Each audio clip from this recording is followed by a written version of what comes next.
పూర్తిగా ఓడిపోతారనేది మనం మాత్రం మనందరం కూడా దీని మీద ఫర్దర్ ఆలోచించాల్సినటువంటి పరిస్థితి అయితే ఆసన్నమైంది. రైట్. న్యూమన్ గారు నమస్తే అండి. Good morning sir. Very good morning. Yeah Neumann గారు, కాంగ్రెస్ అప్పుడే జోష్లో ఉంది, సంబరాలు చేసుకోవడానికి కూడా అంతా సిద్ధమైనట్లున్నది. అంటే ఎగ్జాక్ట్ పోల్స్ అవుతాయి అని చెప్పి భావిస్తున్నారా?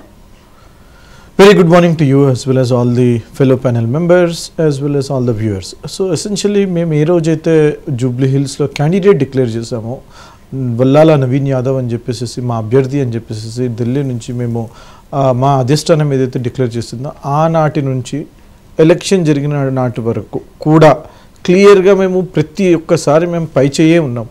కొన్ని సర్వే సంస్థలు వచ్చేసేసి లేదు అట్లా కాదు ఇట్లా కాదని చెప్పేసి వాళ్ళు స్పాన్సర్ చేసినటువంటి సంస్థలు వారికి అనుగుణంగా సర్వేలు ఇచ్చే ప్రక్రియ చేసినారు. కానీ ఓటర్ మహాశయుడు 11వ తారీఖు పోయినప్పుడు 407 బూత్లలో ప్రతి ఒక్క చోట కూడా ప్రతి ఒక్క బూత్లో కూడా మాకు లీడ్ వచ్చే విధంగా వారు మా మీద నమ్మకం పెట్టి విశ్వాసం పెట్టి మాకు ఓటు వేశారని చెప్పేసి మాకు భావిస్తున్నాం. ఎందుకు అనంటే మేము 22 నెలల్లో ఉండి ఈరోజు 23 నెలలు నడుస్తున్నది. మేము ప్రభుత్వంలో అధికారంలోకి వచ్చినప్పుడు మీరు చూసుకున్నట్లయితే మాకు ఈ రాష్ట్ర బడ్జెట్లో చాలా విపరీతమైన ఫైనాన్షియల్ బర్డెన్ మా మీద ఉంది. 7 లక్షల కోట్లు అప్పు చేసి వీరు పోయినా సరే మేము ఇచ్చినటువంటి గ్యారంటీలు కానీ మేము చేస్తున్నటువంటి పాలన కానీ మేము అందిస్తున్నటువంటి ప్రజాపాలన కానీ ప్రజలందరూ చాలా సుఖ సంతోషాలతో తెలంగాణలో ఉన్నారని చెప్పేసి నాకు నమ్మకం ఉంది. 100% ముఖ్యమంత్రి వర్యులు శ్రీ రేవంత్ రెడ్డి గారు ఏదైతే తీసుకున్నారో ఇందిరమ్మ పాలన అని చెప్పేసి గరీబుల కోసం ఇందిరమ్మ ఇల్లు తీసుకొచ్చినాము, యువత కోసం ఉద్యోగాలు తీసుకొచ్చినాము, రాజీవ్ అభయహస్తం తీసుకొచ్చినాము. నిన్న మీరు చూసినటువంటి యూపీఎస్సీ మెయిన్ రిజల్ట్స్లో 43 మంది యూపీఎస్సీ రిజల్ట్స్లో మెయిన్కి క్లియర్ చేయగలిగినారు. అంటే this is all because of ప్రజాపాలన. ఈరోజు వాక్ స్వతంత్రం అనేది తెలంగాణలో ఉంది, ప్రజలు స్వేచ్ఛగా జీవిస్తున్నారు.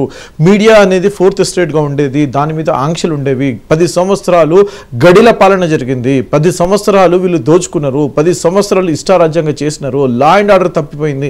ఈరోజు ఆ రకంగా లేదు. అక్కడ ప్రతి ఒక్క స్కామ్ చేసేసి 7 లక్షల కోట్లు అప్పు చేసి ఈరోజు ప్రతి నెల మేము 6,500 కోట్లు అప్పు కడుతున్నాం, మిత్తి కడుతున్నాం, ఓన్లీ ఇంట్రెస్ట్ కడుతున్నాం మేము. అయినా సరే ఇచ్చిన మాటకు అనుగుణంగా ప్రతి ఒక్క గ్యారెంటీ నెరవేరుస్తున్నాం. ఉచిత ఫ్రీ బస్సు నుంచి తీసుకుంటే ఎల్పిజి సిలిండర్ వరకు, సన్న బియ్యం వరకు, రేషన్ కార్డుల వరకు.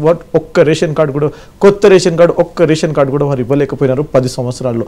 10 సంవత్సరాల్లో ఒక గ్రూప్ 1 నోటిఫికేషన్ ఇవ్వలేకపోయినారు.